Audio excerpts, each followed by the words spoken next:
Alright guys, I'm back with another review. This is the Hobart Handler 125 here. This thing weighs about 60 pounds. It is rated 100% duty cycle at 40 amps, 16 volts. 60% duty cycle, 55 amps, 16.75 volts. And at 25% duty cycle, 80 amps, 18 volts. I remember the 100% is out of 10 minutes. So 60% is obviously 6 minutes. And then the 25% is 2.5 minutes. So this thing looks very sturdy. Transformer technology, I love that. It seems like they came out with a new design for this. I love the look of it. I don't really know what this does just to hold it in place, but it looks very solid there. Got the output choke, the capacitor, little rectifier. The motor is back there.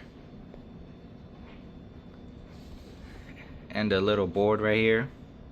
This unit is pretty cheap on Amazon. It was around $500 to $600. I couldn't really find too many concerns or people's problems with it online. So if anybody has this machine and you guys are already having issues, let me know what those are so I can give some tips or address them. But overall, very solid, I think. And I think this machine is going to be very durable, especially for the price. Nice and sleek, everything. Just show you guys a little bit around, then I'll tell you what I don't like about it. This is only 115 volts also, so let's see.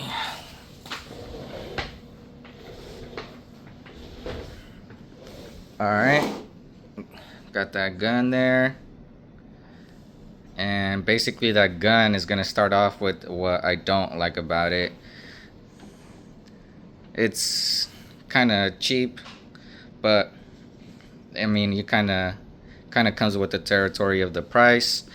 And then that leads into the wire feed housing. That plastic housing. I mean, I'm not a big fan of those. And then with this gun, the way they designed it, it's connected all the way through there. So whenever you need to change the liner, you're gonna need to take off the screws, and you're gonna have to try to maneuver it and try to take out the liner from there. So that's gonna be a pain in the ass. If the gun ever goes bad or you kink it too much, it's gonna be difficult to replace. Check this out.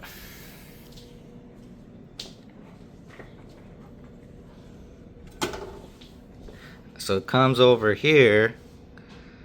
If you can see basically where these wires lead through, there's a couple wires there, and two of those are the trigger for the gun. And they go all the way to here. So if you ever need to replace the gun, which I think is the weak point in this unit, you're gonna have to unscrew that, take the motor out, maneuver the cables, cut these zip ties, and then put it all back together. Which, it's not terrible. I guess it probably just depends on how much that gun cost. I have no clue how much it cost. If you need to replace the motor is going to be difficult too because of the placement.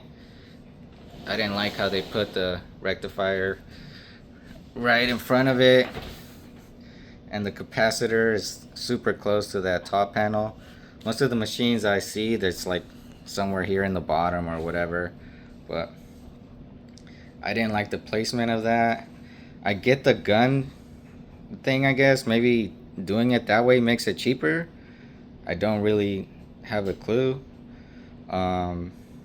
Because I think with that plastic housing, you could still make like a quick disconnect one. You don't have to attach it all the way. I don't see how that makes it cheaper, but I obviously don't know anything about that. I'm not an engineer. I'm just a tech. So yeah, I'll give you guys another look. I think overall though, this machine is gonna be solid, but that's like my only con is that gun. I mean, it's bound. You're gonna have to really take care of it for people that are taking this to job sites and stuff.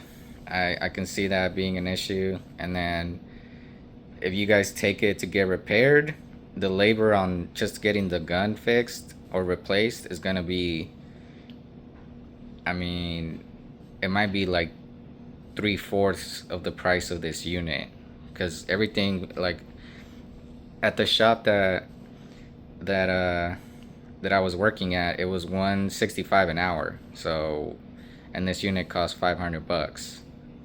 And then if they charge you 2 hours to replace the gun, or an hour and a half, you're already looking at close to $300. So hopefully, and then I think the warranty on guns is only like 6 months. So that's my only downfall with this unit. Overall, I think it's very cool looking.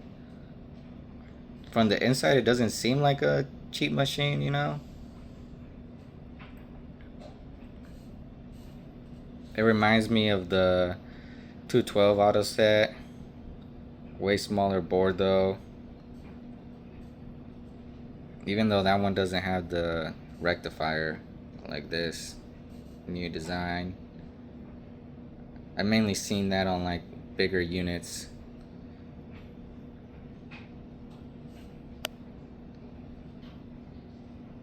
So yeah, that's that. Let me know if you guys have any questions, concerns.